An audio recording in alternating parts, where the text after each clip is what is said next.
ডুবন্ত জনপদে লাখ লাখ মানুষের হাহাকার। আগ্রাসী বন্যায় লন্ডভন্ড নোয়াখালী, ফেনী, কুমিল্লা সহ 11 জেলা। মৃত্যু বেড়ে 18। কিছু জায়গা থেকে পানি নামলেও দুর্বিষহ জীবনযাপন। রাতে খুলে দেওয়া হবে কাপ্তাই হ্রদের 16 গেট, সতর্কতা জারি। রোডে এতটুকু আছে, বাড়িতে মানুষের মাথার উপরে চলে গেছে কোন কোন জায়গা। যা কিছু পারছি তা নিয়ে পৌঁছাইছি। প্রাথমিক সেবাতে আমরা ওইটা দিচ্ছি। মারা গেছে এ পর্যন্ত 18 জন, গতকাল ছিল 13 জন। ফেনী, গোমতী, হালদা এই নদীগুলোর বন্যা পরিস্থিতি উন্নতি হবে। দুর্গত এলাকায় ডিজেল পাঠিয়ে মোবাইল টাওয়ার সচল ও বিদ্যুৎ সরবরাহের নির্দেশ প্রধান উপদেষ্টার। ডিজেল পাঠিয়ে ওইখানে যাতে টাওয়ারগুলোকে কোনোভাবে যেন চালু করা যায়, আর রিলিফ অ্যান্ড রিহ্যাবিলিটেশন একসাথে চালু হয়ে গেছে। দেখছিলেন প্রধান শিরোনাম। সন্ধ্যার সময়ের সঙ্গে আছি আমি শায়লা রহমান ইমা। এবার অন্যান্য শীর্ষ সংবাদ। দুর্যোগ এক করেছে দলমত নির্বিশেষে সব শ্রেণী পেশার মানুষকে। সহায়তা নিয়ে টিএসসিতে মানুষের ঢল। গণত্রাণ সংগ্রহে বৈষম্য বিরোধী ছাত্র আন্দোলনের ব্যস্ততা। বাংলাদেশে স্মরণকালের ভয়াবহ বন্যায় ক্ষয়ক্ষতির জন্য ভারতকে দায়ী করল বিএনপি। নেতাকর্মীদের বন্যার্তদের পাশে দাঁড়ানোর নির্দেশ মির্জা ফখরুলের। 37 দিন পর কাল থেকে চলবে মেট্রো রেল। 10টি ট্রেনের ট্রায়াল রান সম্পন্ন। সংস্কারের জন্য আপাতত বন্ধ থাকবে কাজীপাড়া ও মিরপুর 10 স্টেশন।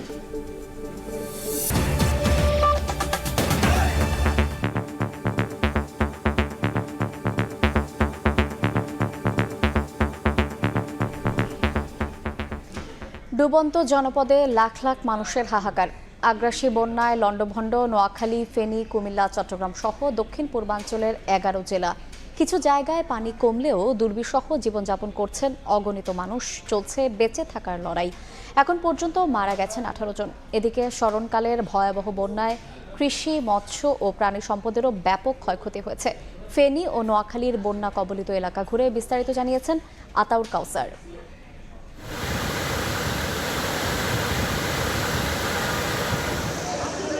পেছনে যে দৃশ্যটি দেখতে পাচ্ছেন এটি একটি মহাসড়ক, অর্থাৎ নোয়াখালীর বেগমগঞ্জ থেকে লক্ষ্মীপুরের দিকে যে সড়কটি গিয়েছে এটি সেই সড়কের চিত্র। এই চিত্রটি দেখেই আসলে বোঝা যায় যে বন্যার এবং ভারী বৃষ্টিপাতের ফলে যে পানি জমে গিয়েছে এই বন্যা দুর্গত এলাকাগুলোতে, সেখানকার কি অবস্থা। এক দেখি 1974 সালে একটা দেখছি, আর এই পর্যন্ত এরকম পানি দেখিনি। এখন তো কমতেছে না, বাড়তেছে।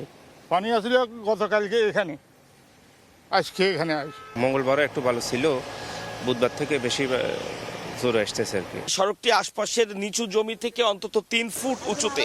তো সেই 3 ফুট উঁচু সড়কটিতে যদি পানি জমে থাকে, সেক্ষেত্রে নিচের যে জমিগুলো আছে এবং নিচে যে বাসভবন বা অন্যান্য দোকানপাট আছে সেগুলোর অবস্থা সহজেই অনুমেয়। আমরা দেখেছি যে গলা সমান পানি, এটি সেই নোয়াখালীর বেগমগঞ্জের কথা বলছি। হয়তো রোডে এতটুকু আছে, বাড়িতে মানুষের মাথার উপরে চলে গেছে কোন কোন জায়গা। আল্লাহ যদি রক্ষা করে মানুষকে রক্ষা করবে, এছাড়া আর কোনো ব্যবস্থা নেই মানুষের। ভারত বাংলাদেশ সীমান্তর কাছাকাছি যে এলাকাগুলো রয়েছে, যেহেতু ত্রিপুরা রাজ্য থেকে যে উজানের ঢল, সে ঢলের কারণেই বেশি পানি জমেছে বন্যা দুর্গত এলাকাগুলোতে। তো সে জায়গাগুলোতে আসলে পানির পরিমাণ আরও অনেক বেশি। অবর্ণনীয় দুর্ভোগে পড়েছেন বন্যা দুর্গত এলাকার যে মানুষ রয়েছেন তারা। আমরা অনেক জায়গায় দেখেছি যে একতলা ভবনের পুরো একতলাই আসলে পানির নিচে, অনেকে ছাদে আশ্রয় নিয়েছেন এবং যে সকল টিনের ঘর রয়েছে সে সকল টিনের ঘরে তো আর ছাদে আশ্রয় নেওয়ার সুযোগ নেই। তারা আশপাশের যে আশ্রয় কেন্দ্রগুলো রয়েছে সে আশ্রয় কেন্দ্রে গিয়েছেন এবং সেই আশ্রয় কেন্দ্রগুলোতে আমরা খোঁজ নিয়েছি। তারা বলেছেন যে বিশুদ্ধ পানি এবং তাদের শুকনো খাবারের প্রচণ্ড সংকট রয়েছে। অর্থাৎ শুধুমাত্র পানিবন্দী জীবন বা পানির কারণে ঘর ছেড়ে চলে আসার যে কষ্ট, সে তার পাশাপাশি কিন্তু যুক্ত হয়েছে বিশুদ্ধ পানি এবং খাবারের যে সমস্যা তা।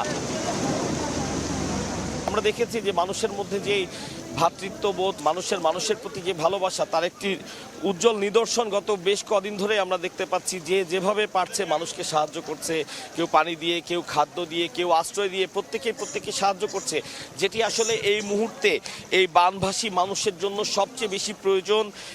সেটি তারা করছেন এবং একই সাথে দেশের বিভিন্ন অঞ্চল থেকে ত্রাণ নিয়ে আসছে। শুধু বাজারে কিছু লোকে ওখান থেকে টাকা কালেকশন করি, ওইখানে কিছু লোকের দিতেছে, আর টোটাল গ্রামে গঞ্জে কে কোথায় আছে কখনো কেউ নাই। আমি গতকালকের কথা একটু বলতে চাই। আমরা গতকালকে ফেনী মহিপাল এলাকায় ছিলাম। ঢাকা চট্টগ্রাম মহাসড়কের মহিপাল অংশে বারৈয়ারহাট থেকে মহিপাল পর্যন্ত পুরো সড়কটি পানির নিচে তলিয়ে গেছে এবং যার প্রেক্ষিতে চট্টগ্রাম থেকে বারৈয়ারহাটের পরে আর কিন্তু ফেনীর দিকে আসার কোনো সুযোগই নেই। তাও আমরা দেখেছি যে যেভাবে পারছেন হেঁটে তারা বারৈয়ারহাট থেকে অন্তত 20 কিলোমিটার হেঁটে মহিপালের দিকে আসছেন। অবর্ণনীয় কষ্ট, এবং আমাদেরকে যতটুকু জানিয়েছেন অনেকে যে আসলে অনেকে তাদের আত্মীয় স্বজন বা পরিবার পরিজনের কোনো খোঁজ পাচ্ছেন না। বানভাসী জলের কারণে বিদ্যুৎ বিভ্রাটের সৃষ্টি হয়েছে সেই এলাকাগুলোতে। আজকে 3-4 দিন ধরে বিদ্যুৎ নেই। স্বাভাবিকভাবে মোবাইল টাওয়ারগুলো কাজ করছে না। কেউ আসলে তাদের স্বজনদের খোঁজও নেওয়ার মতন কোনো উপায় নেই। এদিকেই চোখ যায় শুধু পানি এবং গাছপালা যা দেখা যাচ্ছে, এবং মাঝে মাঝে কিছু ঘরবাড়ি। এমন বেশ কিছু জায়গা রয়েছে যে জায়গাগুলোতে আসলে নৌকা দিয়ে যাওয়া ছাড়া আর কোনো উপায় নেই। এবং এই একটি জিনিসের সংকট আমাদের নজরে এসেছে, যেহেতু এটি আশপাশে খুব নদীবহুল কোনো এলাকা না। এখানে কিন্তু বড় ধরনের কোনো নৌকা আগে থেকে যে এখানে ছিল এমন নয় বিষয়টি। অনেককেই আমরা দেখেছি ঢাকা থেকে ট্রাকে করে নৌকা তারা ভাড়া করে নিয়ে আনছেন এবং সেই নৌকা দিয়েই উদ্ধার কাজ চালাচ্ছেন, ত্রাণ কাজ চালাচ্ছেন। এবং আমরাও চেষ্টা করেছি যে কোনো একটি নৌকায় করে ভেতরে গিয়ে যতটুকু সম্ভব মানুষের দুর্ভোগ তুলে আনা যায়। তো আমরা দেখেছি যে এমন অনেক জায়গা আছে যেখানে নৌকা ছাড়া যাওয়ার কোনো উপায় নেই, যার কারণে সেই জায়গাগুলোতে যে সকল মানুষরা আটকে রয়েছেন অনেককেই সেই নৌকার অপ্রতুলতার কারণে তাদেরকে সেখান থেকে উদ্ধার করে আনা সম্ভব হয়নি। অনেকে বলছেন যে মূল সড়কের কাছাকাছি যারা আশ্রয় কেন্দ্রে আছেন বা যারা মূল সড়কের আশেপাশে কিছু বাসভবনে আটকা পড়েছেন তারা যত সহজে ত্রাণ পাচ্ছেন, যারা আরও ভেতরে অবস্থান করছেন তারা কিন্তু সেই ত্রাণটি অত সহজে পাচ্ছেন না। ফেনীতে বেশ কিছু হাসপাতাল রয়েছে, হাসপাতাল থেকে বেশ কিছু রুগীকে এবং সদ্যজাত শিশুদেরকে সেখান থেকে উদ্ধার করে আনা হয়েছে সেই নৌকা দিয়ে। এবং আমরা দেখেছি সেনাবাহিনী, ফায়ার সার্ভিস এবং অন্যান্য যে সকল সরকারি সংস্থা বা বাহিনীগুলো রয়েছে তারা অক্লান্ত পরিশ্রম করছে। সেনাবাহিনীর হেলিকপ্টার দিয়ে সেই রিমোট যেই প্লেসগুলো রয়েছে, যেসব জায়গায় আসলে নৌকা ছাড়া যাওয়ার কোনো সুযোগ নেই এবং নৌকার অপ্রতুলতার কারণে সেদিকে যাওয়া যাচ্ছে না, সেনাবাহিনী এক একটি বাসার ছাদের উপরে সেনাবাহিনীর হেলিকপ্টার থেকে ত্রাণ ফেলছে এবং লাইফ জ্যাকেট তারা ছুঁড়ে মারছেন। এভাবে করে তারা তাদেরকে যতটুকু সম্ভব সাপোর্ট দেওয়ার চেষ্টা করছেন। গ্রামাঞ্চলে যে রিমোট এরিয়াগুলো রয়েছে যেখানে দুর্গতরা রয়েছেন, যাদের কাছে আসলে পৌঁছানো যাচ্ছে না, তো যত বেশি সংখ্যক নৌকা যদি তারা আনেন সেক্ষেত্রে তারা কিন্তু তাদের কাছ পর্যন্ত পৌঁছাতে পারবেন। এই ছিল নোয়াখালীর এলাকার সর্বশেষ উপজেলা থেকে বন্যার সর্বশেষ তথ্য আমার কাছে। ফেনী সদর, পরশুরাম এবং সোনাগাজীতে এখনও হু হু করে বাড়ছে পানি। কোমর পানিতে দিন রাত কাটছে বানভাসীদের। তবে ফুলগাজী ও দাগনভূঞাতে পানি কমতে শুরু করলেও দুর্ভোগ কমেনি দুর্গতদের। বিস্তারিত জানাচ্ছেন রিপোর্টার আতিয়ার সজল। স্মরণকালের ভয়াবহ বন্যা ফেনীর জুড়ে শুরু হয়েছে। ফেনীর ফুলগাজী, পরশুরাম, ছাগলনাইয়া এবং বিভিন্ন জায়গায় শত শত মানুষের বিভিন্ন আহাজারি। তারা শুধু তাদের স্বজনদের সন্ধান পাচ্ছে না, সন্ধান না পেয়ে তারা দিক বিদিক ছুটতে আছে। রবিবার থেকেই কিন্তু মূলত বাঁধ ভেঙে পানি প্রবাহিত হতে থাকে পুরো জেলা জুড়ে এবং এই যে পানি অব্যাহতভাবে ফেনীর ফুলগাজী, পরশুরাম দিয়ে একের পর এক লোকালয়ে প্রবাহিত হতে থাকে, সেই পানি কিন্তু আজ পর্যন্ত এখন বিভিন্ন নিম্নাঞ্চলে প্রবাহিত হচ্ছে। আপনাকে যদি বলি পুরো ফেনী জেলার চিত্র, সেক্ষেত্রে আমরা ফেনী শহরের শুধুমাত্র মহিপালের কিছু অংশ এবং টাং রোডের একটি অংশ থেকে ডিসি অফিস পর্যন্ত, জেলা প্রশাসন কার্যালয় পর্যন্ত সড়কটি রয়েছে, এটি ছাড়া পুরো ফেনী পানিতে তলিয়ে রয়েছে। ফেনীর যে ব্যবসায়িক কেন্দ্রগুলো রয়েছে, তাকিয়া রোড, ইসলামপুর রোড, সেখানে কিন্তু শত শত যে ব্যবসায়ীদের, বড় বড় ব্যবসায়ীরা, পাইকারি যারা আড়তদার এবং মহিপালের বিভিন্ন আড়তদার, তারা যেটা বলছেন যে তাদের মালামাল ভিজে কোটি কোটি টাকার মালামাল নষ্ট হয়ে গিয়েছে। অন্যান্য বছর যে একাধিকবার বন্যার কবলে পড়ে, সেক্ষেত্রে কিন্তু আমরা দেখেছি যে অল্প শুধুমাত্র ফুলগাজী, পরশুরামের মধ্যেই সীমাবদ্ধ থাকে, সেটি 2 দিন 3 দিন পরেই হয়তো কিছুটা কন্ট্রোলে চলে আসে। কিন্তু এবার দেখেছি সেটা পুরোটাই একটি ব্যতিক্রম চিত্র দেখাচ্ছে। দেখতে পাচ্ছেন মানুষের বাসাবাড়ির মধ্যে অনেকের যারা নিচতলার বিল্ডিংয়ে রয়েছে তাদের জানলার উপরে বা অর্ধেকের বেশি পানি হয়ে তাদের বাড়িঘরের চরম দুর্ভোগ তৈরি হয়েছে। সমন্বয় না করার কারণে এক জায়গায় অনেক ত্রাণ যাচ্ছে, অনেক উদ্ধারকর্মী যাচ্ছে, আবার কোনো জায়গায় কেউ পৌঁছাচ্ছেই না। এই কারণে স্থানীয় যেটা বলছেন যে এখন যত দ্রুত সম্ভব জেনারেটর দিয়ে মোবাইল নেটওয়ার্কটা চালু করা এবং বিদ্যুৎ সংযোগটা যতদূর সম্ভব এলাকাভিত্তিক চালু করা, সেই সাথে জেলা পর্যায় থেকে একটি কন্ট্রোল রুম খুলে যারা যেখান থেকে ত্রাণ দিতে আসছেন তারা যেন এগুলো ত্রাণ ঠিকমতো সঠিকভাবে সমভাবে বন্টন হয় সেটা ব্যবস্থা নেওয়া। সেই সাথে কিন্তু গতকাল থেকেই বাংলাদেশ সেনাবাহিনী কিন্তু হেলিকপ্টার উদ্ধার অভিযান চালাচ্ছে এবং যদিও আবহাওয়াটা কিছুটা ভালো থাকার কারণে উদ্ধার অভিযানে কিছুটা জোর পাচ্ছে। এবং কোস্টগার্ডও কিন্তু এখানে উদ্ধার অভিযান চালাচ্ছে। সেই সাথে কিন্তু যেটা চালাচ্ছে স্থানীয় যেটা বলছেন সেটা পর্যাপ্ত নয়। তারা জানাচ্ছেন এটা আরও লজিস্টিক সাপোর্ট এবং ম্যান পাওয়ার উদ্ধারের জন্য আরও বেশি বাড়ানো দরকার। এই ছিল আমার কাছে ফেনীর বন্যা পরিস্থিতির সবশেষ। ভারত থেকে নেমে আসা পানির তোড়ের পাশাপাশি টানা বৃষ্টিতে ভাসছে নোয়াখালী, লক্ষ্মীপুর। খাদ্য ও বিশুদ্ধ পানির চরম সংকটে কয়েক লাখ বাসিন্দা। পানি বেড়েছে পাহাড়ি জনপদেও, ক্ষতির মুখে পর্যটন শিল্প। এদিকে চাঁদপুরে ভারী বর্ষণে জলাবদ্ধতা সৃষ্টি হয়েছে। মোংলায় নদ নদীর পানি বেড়ে তলিয়েছে সুন্দরবন। এদিকে রাতে কাপ্তাই হ্রদের 16 গেট খুলে দেওয়া হবে বলে জানিয়েছে সংশ্লিষ্ট কর্তৃপক্ষ। রাস্তাঘাট, বাড়িঘর, অফিস, আদালত সবকিছু পানির দখলে। সাজানো গোছানো জনপদের কোনো অস্তিত্বই নেই। চারদিকে থই থই করছে বানের জল। জীবন বাঁচাতে মরিয়া বাসিন্দারা। নোয়াখালীর 8 উপজেলায় বন্যা পরিস্থিতি অপরিবর্তিত রয়েছে। পানিবন্দী প্রায় 20 লাখ মানুষ। বন্যা কবলিত এলাকাগুলোতে দেখা দিয়েছে খাবার ও বিশুদ্ধ পানির তীব্র সংকট। জেলার প্রায় 388টি আশ্রয়কেন্দ্রে ঠাঁই নিয়েছেন প্রায় 40,000 মানুষ। বানভাসীদের মাঝে ত্রাণ সামগ্রী বিতরণ করেছেন বিএনপির কেন্দ্রীয় কমিটির ভাইস চেয়ারম্যান মোহাম্মদ শাহজাহান। লক্ষ্মীপুরে বন্যা পরিস্থিতির আরও অবনতি হয়েছে। জেলার 5টি উপজেলায় মেঘনা নদী সহ খাল বিলের পানি বেড়ে গেছে। অনেক স্থানে বৈদ্যুতিক খুঁটি হেলে পড়ায় ও তারে গাছ উপড়ে পড়ার কারণে বিদ্যুৎ সরবরাহ বন্ধ।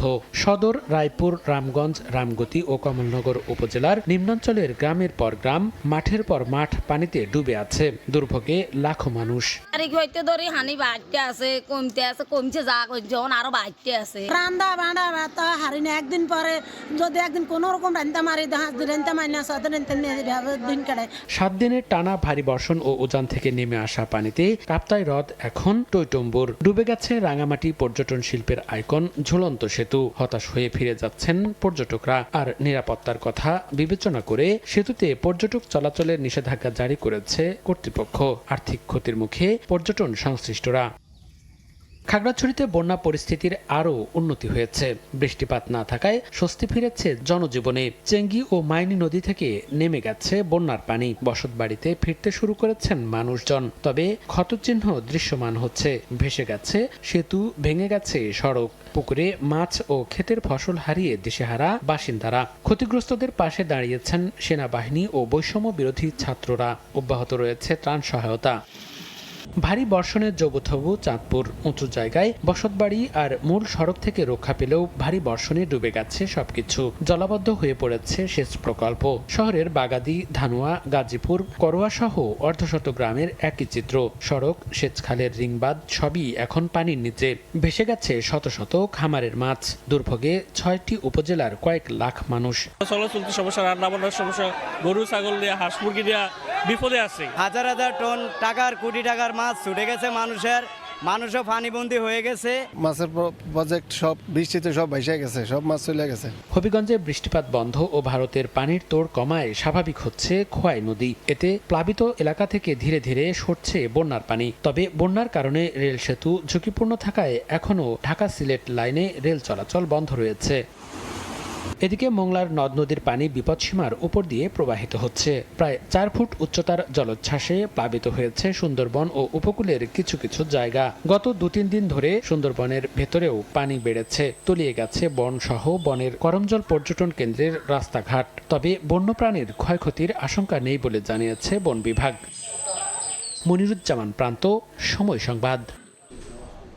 চট্টগ্রামে বন্যায় ডুবেছে 9 উপজেলা। এখন পর্যন্ত মৃত্যুর খবর পাওয়া গেছে 5 জনের। রাস্তাঘাট ডুবে যাওয়ায় ব্যাহত হচ্ছে সড়ক যোগাযোগ। কোথাও কোথাও ঝুঁকি নিয়েই চলাচল করছে যাত্রী ও পণ্যবাহী যান।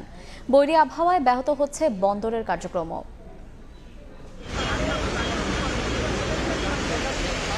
ঢাকা চট্টগ্রাম মহাসড়কের ফেনী এবং নোয়াখালী কুমিল্লা লক্ষ্মীপুর সহ বিভিন্ন জায়গায় তলিয়ে যাওয়ার কারণে কিন্তু যান চলাচল বন্ধ রয়েছে, সড়ক বন্ধ রয়েছে এবং রেল চলাচল বন্ধ হয়েছে। বাসের ভেলায় করে নিয়ে যাওয়া হচ্ছে নানা পণ্য, যেখানে রয়েছে চিড়া, গুড় সহ নানা শুকনো খাবার এবং রয়েছে নানা মেডিকেল সামগ্রী, যেগুলোর মূল উদ্দেশ্য হচ্ছে বন্যার্তদের সহায়তায় এগিয়ে যাওয়া।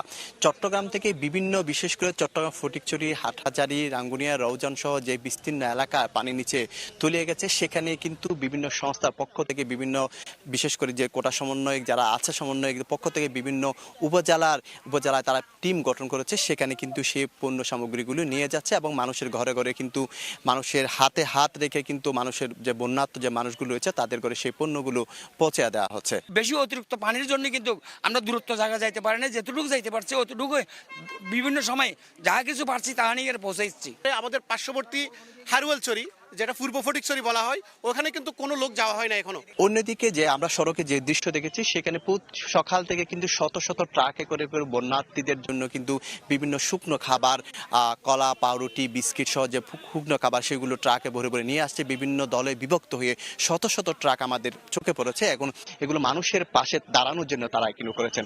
এবং পাশাপাশি আমরা দেখেছি বিভিন্ন জায়গায় কিন্তু মেডিকেল টিম, অর্থাৎ নার্সিং ইনস্টিটিউট এবং যে হাসপাতালগুলো রয়েছে, সেখানকার শিক্ষার্থীরা কিন্তু বিভিন্ন দলে বিভক্ত হয়ে কিন্তু বিভিন্ন যে ওষুধ সামগ্রী এবং স্যালাইন সহ বিভিন্ন সামগ্রী বিতরণ করছে বিভিন্ন জায়গায়। ডায়রিয়া, তারপর কলেরা বা সর্দি, জ্বর, কাশি, এই ধরনের ট্রিটমেন্টগুলো আমরা এখানে নিয়ে আসছি এবং আমাদের সঙ্গে অক্সিজেন সাপোর্ট, তারপরে কোনো প্রসূতি মায়ের ডেলিভারির জন্য আমাদের 2 জন ফিমেল আছে, ফিমেল নার্স। ছোট বাচ্চাদের অনেকে থাকে যে জ্বর, সর্দি কাশি হচ্ছে, স্কিন প্রবলেম হচ্ছে, তাদের যে প্রাথমিক সেবাটা আমরা ওইটা দিচ্ছি। চট্টগ্রাম বন্দর থেকে কোনো ধরনের পণ্য বের হলে, ওঠানামা হলে কি সে কোনো পণ্য দেশে কোনো জায়গায় যেতে পারছে না, এতে করে ক্ষতির মুখে পড়ছেন ব্যবসায়ীরা এবং পণ্য যেতে না পারায় বড় ধরনের ক্ষতিতে হবে সেটি বলা যাচ্ছে। তো এই ছিল আমার কাছে চট্টগ্রামের থেকে সর্বশেষ তথ্য। শফিকুল আলম, সময় সংবাদ, চট্টগ্রাম। বন্যার্তদের সহায়তায় দেশবাসীর স্বতঃস্ফূর্ত অংশগ্রহণ দেখে অভিভূত প্রধান উপদেষ্টা ডক্টর মোহাম্মদ ইউনূস। দুর্গত এলাকায় ডিজেল পাঠিয়ে মোবাইল টাওয়ার চালু রাখা এবং বিদ্যুৎ সরবরাহ চালু করার নির্দেশ দিয়েছেন তিনি। বিকেলে 44টি এনজিওর সঙ্গে বৈঠক শেষে উপদেষ্টার প্রেস সচিব জানান, পানি নেমে যাওয়ার পর ক্ষয়ক্ষতি নিরূপণ করে সমন্বিতভাবে কাজ করার নির্দেশ দিয়েছেন প্রধান উপদেষ্টা। এক্ষেত্রে দাতা সংস্থা এবং প্রবাসীদের মাধ্যমে অর্থ সংগ্রহের বিষয়েও বৈঠকে আলোচনা হয়। সানবির রূপলের রিপোর্ট। দেশের দক্ষিণ পূর্বের জেলাগুলো ভয়াবহ বন্যায় আক্রান্ত। 11 জেলায় পানিবন্দী লাখ লাখ মানুষ। দিশেহারা এসব বন্যার্তদের সহায়তায় ঝাঁপিয়ে পড়েছে দেশ বিদেশের সব শ্রেণী পেশার বাংলাদেশিরা। ঐক্যবদ্ধ বাংলাদেশের এই অভিপ্রায় দেখে অভিভূত প্রধান উপদেষ্টা ডক্টর মোহাম্মদ ইউনূস।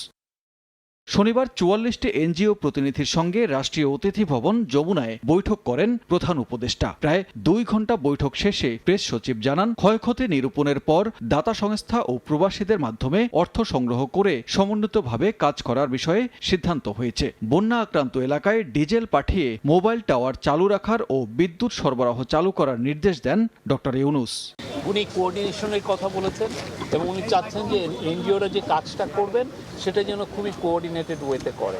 উনি বলেছেন যে আমরা সবাই অভিভূত। ছাত্র জনতার অভ্যুত্থানের সময় যেই স্পিরিটটা শো করেছিল, ঠিকই একইভাবে একই স্পন্টেনিটি শো করে তারা ঝাঁপিয়ে পড়েছে। এই যে তরুণদের যে উদ্যোগ, সে তরুণদের যে প্রেরণা, তার সাথে যেন সারা বাংলাদেশের সবাই যেন একত্রিত হয়ে এই বন্যাতে ঝাঁপিয়ে পড়ে। বন্যার পানি নেমে যাওয়ার পর কিভাবে সংকট মোকাবিলায় একসঙ্গে কাজ করা যায় সে বিষয়ে আলোচনা হয়েছে বলেও জানান ব্র্যাকের নির্বাহী পরিচালক।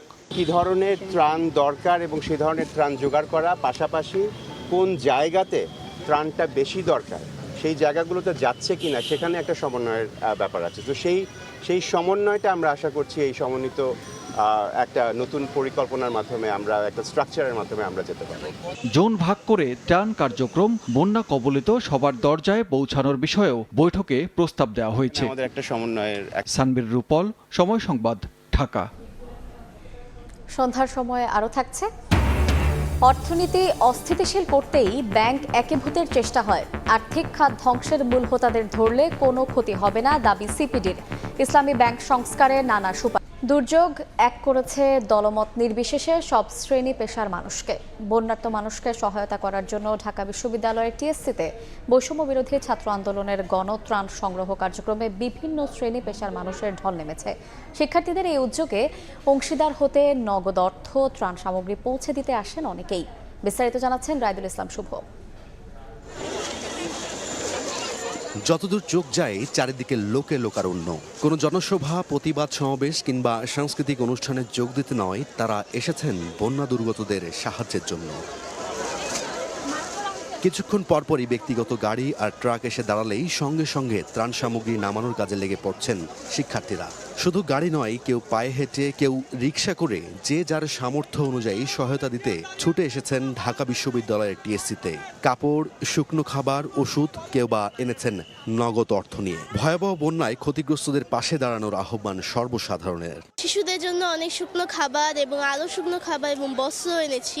যখন শুনলাম যে এখানেই ত্রাণটা দিচ্ছে, আমার যদি সুযোগ থাকে এখানে দেওয়ার, আমি সেজন্য এখানে নিয়ে আসছি। একটা মানুষ কাঁদতেছে, একটা বাচ্চা কাঁদতেছে, আমি যে ওর জন্য 2% না 0.5%ও করতে পারতেছি। এই জিনিসটা আমার লাইফটাকে আরো সেন্স মেক করতে সাহায্য করতেছে। বাংলাদেশের যত হেলিকপ্টার মালিক আছেন, আপনারা দয়া করে হেলিকপ্টারগুলো ফ্রি করে দেন। সারা বছর ব্যবসা করা মানুষের পাশে এবার দ্বারা। এদিকে বৈষম্য বিরোধী ছাত্র আন্দোলনের শিক্ষার্থীরা শুক্রবার রাত পর্যন্ত প্রায় 1,42,00,000 টাকা অনুদান সংগ্রহ করেছেন। শিক্ষার্থীরা বলছেন, পর্যাপ্ত পোশাক আছে, এখন প্রয়োজন ওষুধ, রিচার্জেবল লাইট, পাওয়ার ব্যাংক, মোমবাতি। আমাদের মূলত এখন 4টা জিনিসের সব থেকে বেশি প্রয়োজন। একটা হচ্ছে স্যালাইন, দ্বিতীয় হচ্ছে স্যানিটারি প্যাড, তৃতীয় হচ্ছে ফিটকারি, পানি বিশুদ্ধকরণের ট্যাবলেট। সেই সব জায়গায় ইলেকট্রিসিটি সহ বিভিন্ন ধরনের নেটওয়ার্কও পাওয়া যাচ্ছে না। এই কারণে আমাদের পর্যাপ্ত পরিমাণ লাইফ জ্যাকেট প্রয়োজন এবং পর্যাপ্ত পরিমাণ রিচার্জেবল টর্চ প্রয়োজন। সহায়তা পৌঁছে দিতে বন্যা কবলিত এলাকায় যাচ্ছে ত্রাণবাহী ট্রাক। বন্যায় বানভাসী মানুষের আর্তনাদ যেন মানুষকে ঘরে থাকতে দেয়নি। ছুটে এসেছেন এই টিএসসি প্রাঙ্গণে। এই সাধারণ শিক্ষার্থীরা তাদের নিজ নিজ সামর্থ্য অনুযায়ী যেমন অনুদান দিচ্ছেন, ঠিক সংগ্রহ করছেন সারা রাত থেকে এখন অবধি। চলছে তাদের কর্মযজ্ঞ এই বানভাসী মানুষের কাছে ত্রাণ সামগ্রী পৌঁছে দেওয়ার কার্যক্রম। রাইদুল ইসলাম শুভ, সময় সংবাদ, ঢাকা। এই মুহূর্তে ঢাকা বিশ্ববিদ্যালয়ের টিএসসিতে আছেন রিপোর্টার মনির হোসাইন। সরাসরি যাচ্ছি তার কাছে।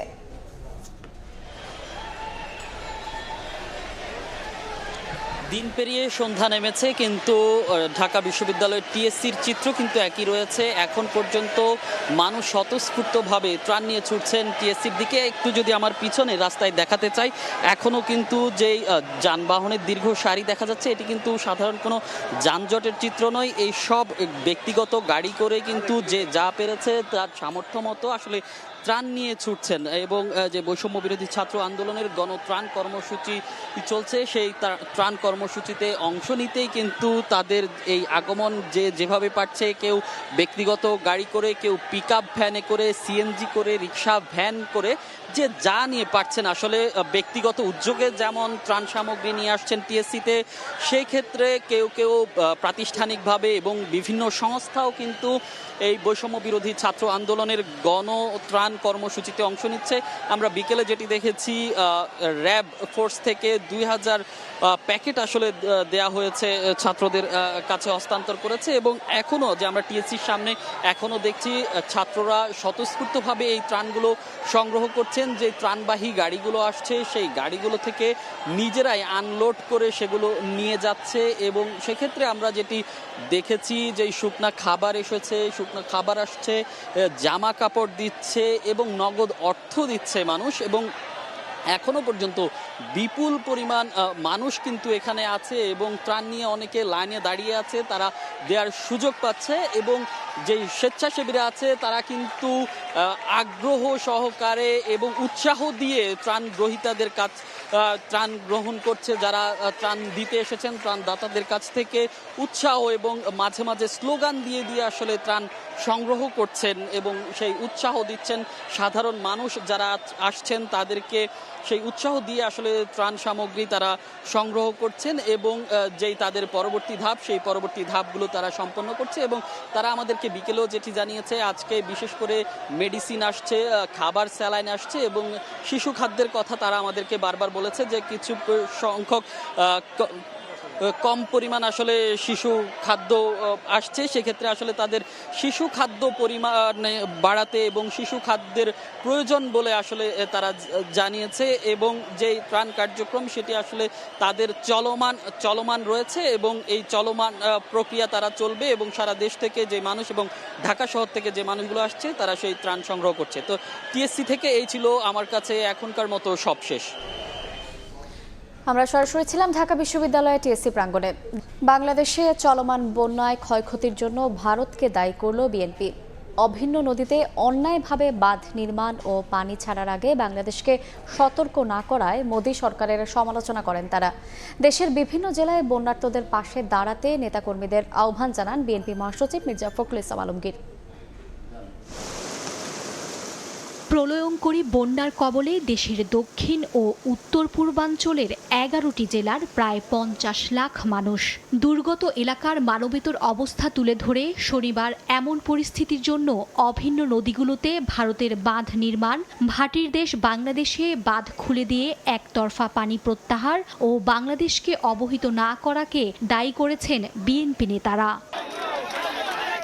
শনিবার সকালে দলের প্রতিষ্ঠাতা জিয়াউর রহমানের সমাধিতে শ্রদ্ধা জানানো শেষে বিএনপির স্থায়ী কমিটির সদস্য মেজর অবসরপ্রাপ্ত হাফিজউদ্দিন আহমেদ গণমাধ্যমকে বলেন, ভারতের অন্যায় আচরণের কারণেই বন্যায় কষ্ট পাচ্ছে বাংলাদেশের মানুষ। 54টা নদী ভারতের মধ্যে দিয়ে প্রবাহিত হয়ে বাংলাদেশে প্রবেশ করেছে।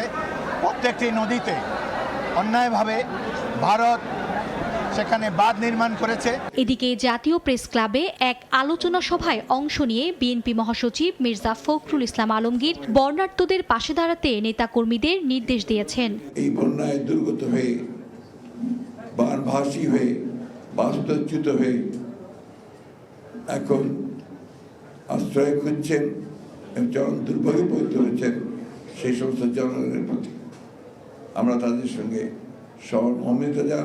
অন্তর্বর্তীকালীন সরকারকে জনগণের স্বার্থ বিবেচনায় দৃশ্যমান পদক্ষেপ নেয়ারও আহ্বান জানান বিএনপি মহাসচিব। আওয়ামী লীগের দোসররা এখনও সক্রিয় জানিয়ে ষড়যন্ত্র রুখতে সজাগ থাকার আহ্বান জানান তিনি। কিভাবে একটা নির্বাচন অতি দ্রুত করা যায় এবং সেই প্রয়োজনীয় সংস্কার করা যায় সেটা নিয়ে এই ইন্টারিম গভর্নমেন্ট কাজ করবেন বলে আমরা প্রত্যাশা করি। আমাদের আস্থা রয়েছে, জনগণের আস্থা রয়েছে। শিগগিরই নির্বাচনের রোডম্যাপ ঘোষণা করতে অন্তর্বর্তীকালীন সরকারের প্রতি আহ্বানও জানান মির্জা ফখরুল। মার্জিয়া মুমু, সময় সংবাদ, ঢাকা। আদালতে নেওয়া হয়েছে সাবেক আইনমন্ত্রী আনিসুল হক, সমাজ কল্যাণ মন্ত্রী দীপু মনি, সাবেক উপদেষ্টা সালমান এফ রহমান, জাতীয় সংসদের সাবেক চিফ হুইপ আসম ফিরোজ ও সাবেক সেরা কর্মকর্তা জিয়াউল হাসানকে। এই মুহূর্তে ঢাকার সিএমএম আদালতে আছেন সাদিকুর রহমান, সরাসরি যাচ্ছি তার কাছে।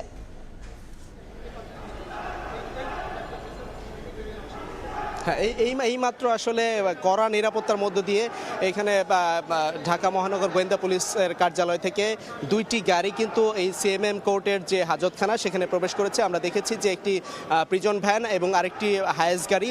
এখানে আসলে আসামি কারা আছে, এখানে যেই আসামিদেরকে নিয়ে আসা হবে আমরা জানতে পেরেছি সেটা হচ্ছে সাবেক যে আইনমন্ত্রী আনিসুল হক এবং সাবেক প্রধানমন্ত্রী শেখ হাসিনার বেসরকারি খাত বিষয়ক উপদেষ্টা সালমান এফ রহমান এবং আরও কয়েকজন যে আসামি আছে, বিশেষ করে সাবেক মন্ত্রী যে দীপু মনি, তাদেরকেও কিন্তু আজকে নিয়ে আসা হবে। রিমান্ড তাদের হয়েছে, যেই 10 দিন করে রিমান্ড শেষ হয়েছে এই একজন উপদেষ্টা এবং সাবেক আইনমন্ত্রীর, এবং তাদেরকে রিমান্ড পরবর্তীতে আবার আজকে কিন্তু নতুন একটি মামলায় 10 দিনের রিমান্ড চাওয়া হবে। এখানে দীপু মনি আছেন, তারও কিন্তু 10 দিনের রিমান্ডের আবেদন রয়েছে আমরা যতটুকু জানতে পেরেছি। এবং এখানে যেটা দেখতে পাচ্ছেন যে আসলে ব্যাপক পুলিশের বিশাল সংখ্যক পুলিশের নিরাপত্তা এবং পাশাপাশি কিন্তু সেনা সদস্য রয়েছে অনেক, বিশেষ করে এইখানে যে সাবেক যে মন্ত্রীরা আছেন এবং যাদেরকে আসামি করা হয়েছে এবং যেই আপনার প্রত্যেকেই কিন্তু হত্যা মামলার আসামি। এবং এখানে আমি জানিয়ে রাখি যে এছাড়াও কিন্তু সাবেক যিনি জেনারেল সাবেক জিয়াউল আহসান, তিনি কিন্তু আসলে সাবেক মেজর জেনারেল, তাকেও কিন্তু আজকে আনা হবে এবং তিনি বিটিএমসির মহাপরিচালক ছিলেন। তো এই যে আজকে যে আসামিদেরকে জিয়াউল আহসান, তো এখন আমরা যে আদালতের পরিবেশটা দেখতে পাচ্ছি যে কড়া নিরাপত্তার মধ্যে দিয়ে কিন্তু অপেক্ষায় রয়েছে যে বাকি আসামিদেরকেও আনা হবে। এবং জানিয়ে রাখি যে আসামিদেরকে কিন্তু প্রত্যেকেই এই নতুন করে আবার 10 দিন করে রিমান্ড চাইবেন। এবং আমরা জানিয়ে রাখি যে 10 দিনের রিমান্ড ইতিমধ্যে শেষ হয়েছে এবং রিমান্ড ব্যাক বা পরবর্তীতে ফিরিয়ে আনার পর এখন আবার তোলা হবে। এবং এর আগে আমরা যেটা দেখেছি যে অপেক্ষমান রয়েছে সবাই, কিছুক্ষণ পরে আসামিদেরকে একসাথে যে মোহাম্মদ জসিম মেট্রোপলিটন ম্যাজিস্ট্রেট তার আদালতে তোলা হবে। আমরা এই পর্যন্ত অপেক্ষায় আছি, শুনানির পরবর্তীতে আমরা আদেশ জানাতে পারবো। আমরা সরাসরি যুক্ত ছিলাম ঢাকার সিএমএম আদালতে। সন্ধ্যার সময় আরও থাকছে মার্কিন নির্বাচন ঘিরে একের পর এক নাটকীয়তা। এবার ট্রাম্পকে সমর্থন আলোচিত ডেমোক্র্যাট নেতা কেনেডি জুনিয়রের। জরিপে এখনও এগিয়ে কামালা হ্যারিস।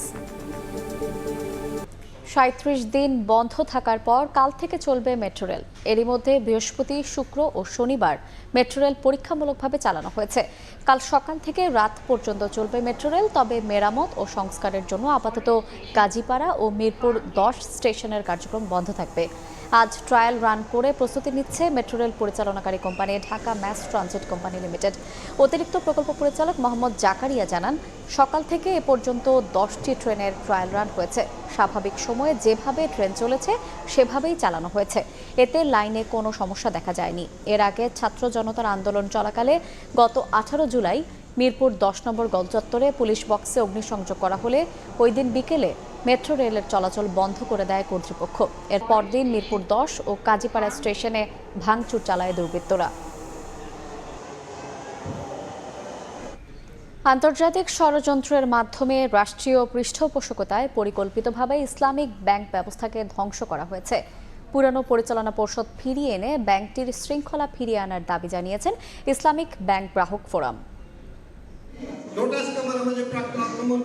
দখল অনিয়মের নানা তথ্য বেরিয়ে আসার পর ইসলামী ব্যাংক নিয়ে এবার আলোচনা সমাধানের পথ নিয়ে আসে।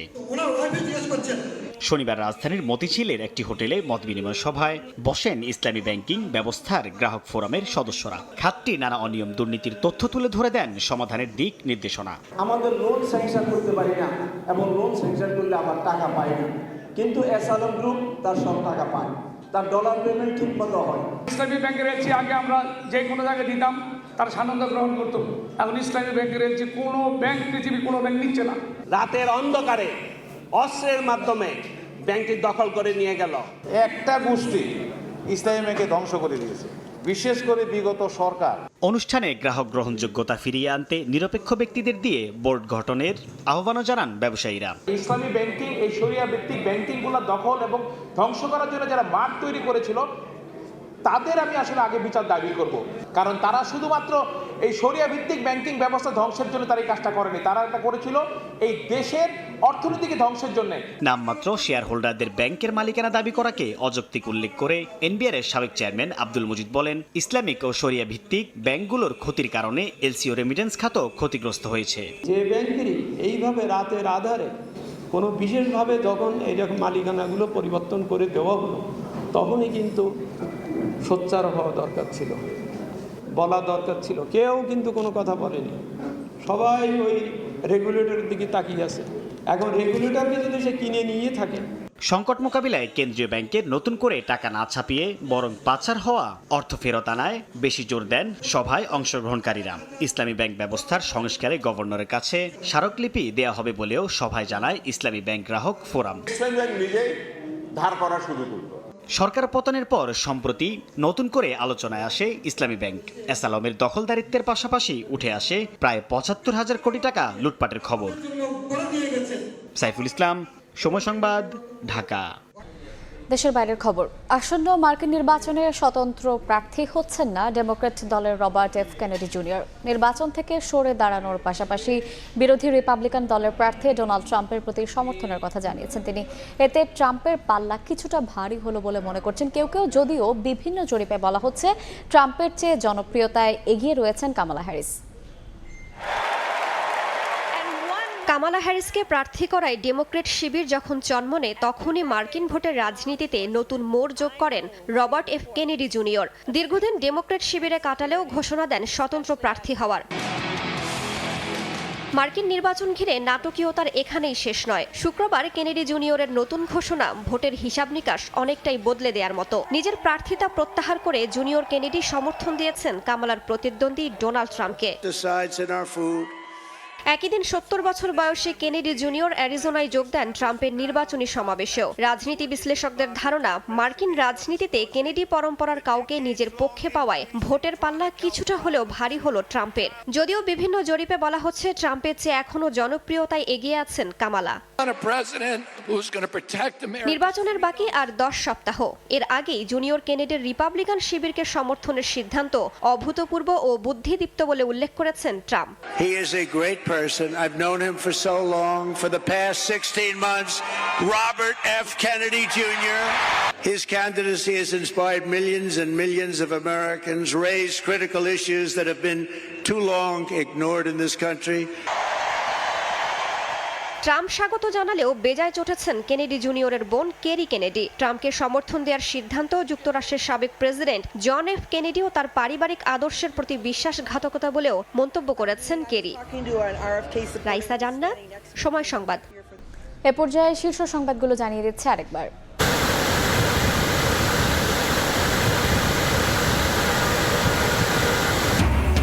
ডুবন্ত জনপদে লাখ লাখ মানুষের হাহাকার। আগ্রাসী বন্যায় লন্ডভন্ড নোয়াখালী, ফেনী, কুমিল্লা সহ 11 জেলা।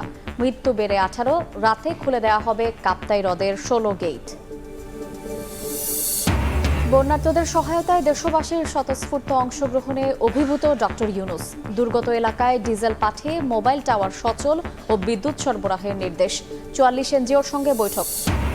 এবং দুর্যোগ এক করেছে দলমত নির্বিশেষে সব শ্রেণী পেশার মানুষকে। সহায়তা নিয়ে টিএসসিতে মানুষের ঢল। গণত্রাণ সংগ্রহে বৈষম্য বিরোধী ছাত্র আন্দোলনের ব্যস্ততা।